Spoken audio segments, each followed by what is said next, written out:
I have crows visiting me this morning. And traffic is going by as usual. So, someone may look at my videos over the past year and think, whoa, that was a sudden change. Oh my. No, not really. As mentioned in one of my other videos, I had to go through it, to the depths of it, get to the root of it, and root it out of myself. This belief in the God of the Bible, which is not to say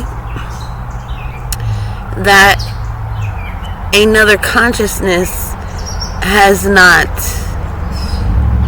expressed itself through the prophecies recorded, because I have sensed it as a sort of motherly vibe who is aware that her son has lessons to learn, but you can hear her voice throughout some of the prophecies. So that is why some of these prophecies will come true, because this God of the Bible was not alone, though he believed he was alone, and he was the be-all and end-all of deities. And sometimes we go through life like that. We think this is all that there is.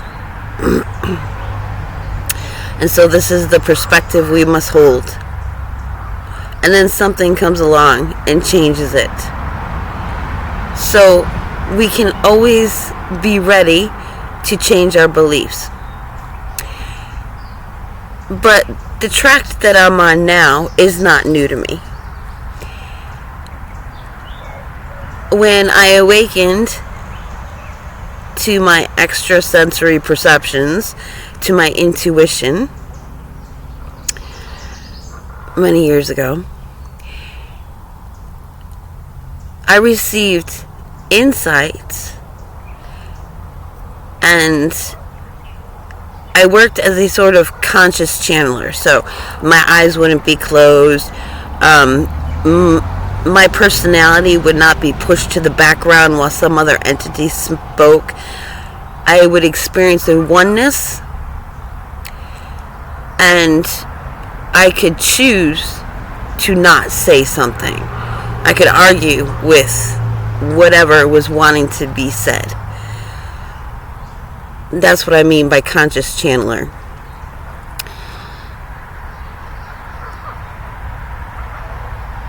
And it was once a month that I would just get like a huge understanding, knowing about a variety of things. And then I would go to the other channelers, and I would see that they were picking up on these monthly downloads, uploads. It came both ways. But it was twisted. It was not clear like I got it. Like I would get understanding of what are called mental disorders and addiction, and how that is a dysfunctional, loving relationship between the various aspects within the self. So it's, oh my, the brain is getting overloaded. If I have this drink, if I have whatever it is that people use to self-medicate, then it will ease the mind. Let me ease my mind. It's a loving relationship, so the body will express a craving for something. But when it no longer serves, then it must be let go. It is no longer loving. It's just dysfunction. So I would get understandings like that. But I would get other understandings as well. That the New Age movement, like, nobody taught or expressed what I was getting for understanding. And so, because of my background, which was very abusive, I did not trust myself. I didn't think anybody would ever value them, that they were of no importance. But now that I've stood up within myself to the conditioning and the deep integration of a belief in the God of the Bible, I have it within myself to stand up within myself to what is being taught in the New Age movement. One of the perceptions that I received was the earth, with the formation of mankind on earth and all these hybrid beings and things like that, the earth experienced it as a rape and an aborting, a premature C-section of the life that would have grown on her own children. So beings of conscious awareness that could express her in a way that we are capable of expressing. She was not fully developed in the shape that would take. And so the scar of the earth is one of a victim of extreme violence. And so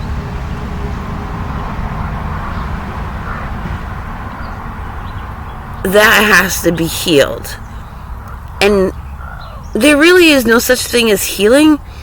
There's more a letting go of the wounds. So we think that we have to have these scars, and we have to remember how we got hurt so that we don't get hurt again. But we don't. We really don't. Scars perpetuate and create PTSD.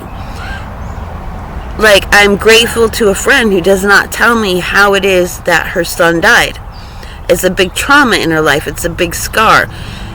And she's not passing that on to me by telling me the story, because I would have to understand and empathize with the story. I would have to take it on as see it from her perspective. And if she saw her child die, I would have to see my child die. And so she saves me from experiencing that trauma by not telling me that story. And so it is when you have scars and somebody, well, how did you get this? And you explain it. It's the same reason they say children should not watch violent videos, because they put themselves in the place of the character. They're experiencing being that character while watching movies. And so it is with all of us, although most of us repress that part, the really intuitive, sensitive part. And so we don't want to heal scars and keep telling stories. We want to let go of the story. We don't need those stories because we have inner knowingness. And so that's where I was weak before, because I didn't trust the stories that were coming through me. And now I do. Because that knowingness, when I have that knowingness, I'll sit there and be like, say someone's name, and 2 minutes later they come around the corner. Oh, there it is, and that's them. Knowingness. Should I go here? Oh no, I should not go there. But people always want me to, why won't you do this? I'm going to do this. This is good. This is reasonable. This makes sense. And I just, nope. I told one woman one time,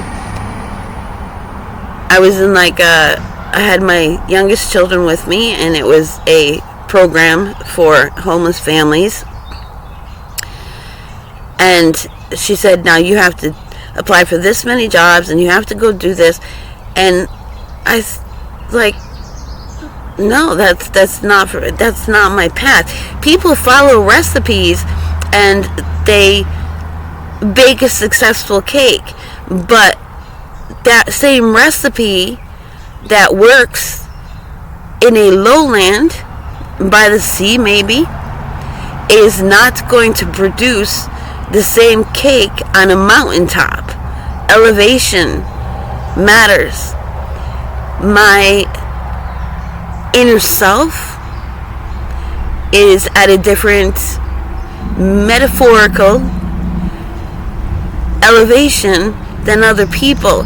So the recipe other people follow to get a stable home, get relationships, that's not going to work for me. And other people, they adopt perceptions. So they go to a church and so they adopt all the ways of the people of the church, and so they all agree, and so they all get along. But no matter how much I repress my inner self, my inner world, I still do not take on the perceptions of the people around me. And so I never fit in. Now, right now, we have a battle for human consciousness. And they think whoever has the greatest numbers will win. This is not so. Creation is magnetic and electric. And so if the earth herself stops magnetizing these two extremes, then none will be able to stick. It's like you have a little magnet and it will stick to your refrigerator. But as soon as you try to put up a drawing, it starts to slide down. Like those little plastic alphabet letters and numbers, right? They'll stick to the refrigerator, but if you try to hold up a large drawing with just one of them, they go sliding down the fridge. They do not stick. And so the earth has her own magnetic field, and what the earth chooses as a consciousness will be the consciousness of the earth. And nothing that is magnetized to it, nothing that can survive that electrical current will be on the earth. And the one illustration that I have in mainstream that I can point people to get a sense of it is the movie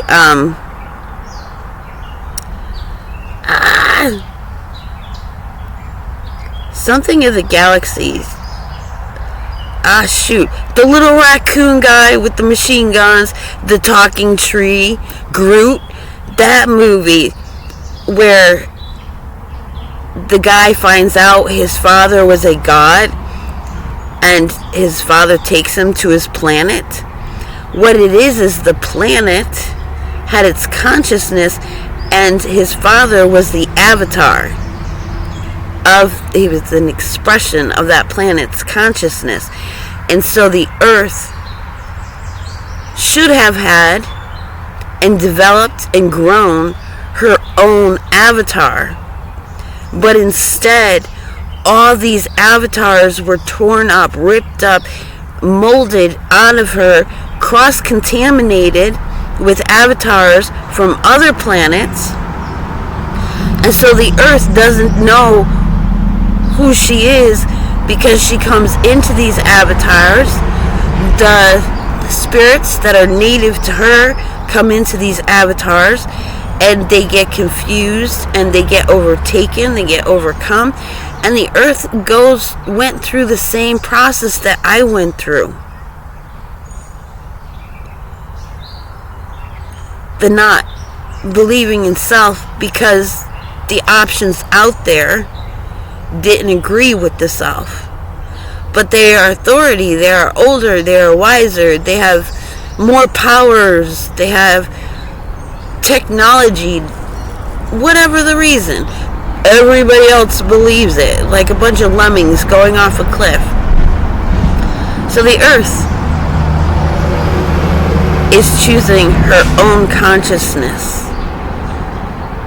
And only those who can receive, embody, and accept that consciousness will be her avatars, will be magnetized and electrically charged in union with her. And so I'm not even going to share the visions of what the earth can do when she is not provoked to anger and victimization. The one reason I was not strong and I could not hold a stable state of being was because I had no dream for myself.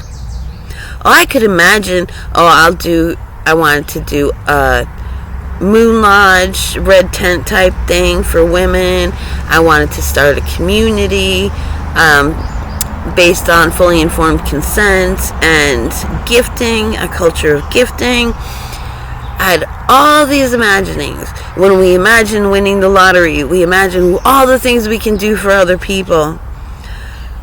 But for the first time that I can remember, I had a purely selfish, self-centered envisioning and imagining for myself, for my own. And I decided if my future did not contain that, I don't care what they did to me. I didn't care if my afterlife was some gnarly hell. I didn't care if, none of it. Didn't care. To go quietly off into the creative soup, become unconscious, I have no problem with that. So, I have my vision for myself. The earth has a vision for herself. And the stability is going to be alignment with that vision. And so that's what's up in the universe. The Earth's avatars are holding stable. They're working on becoming stable and holding that vision, the thought patterns, choosing the emotional responses to go with it, to put us on that path to that vision.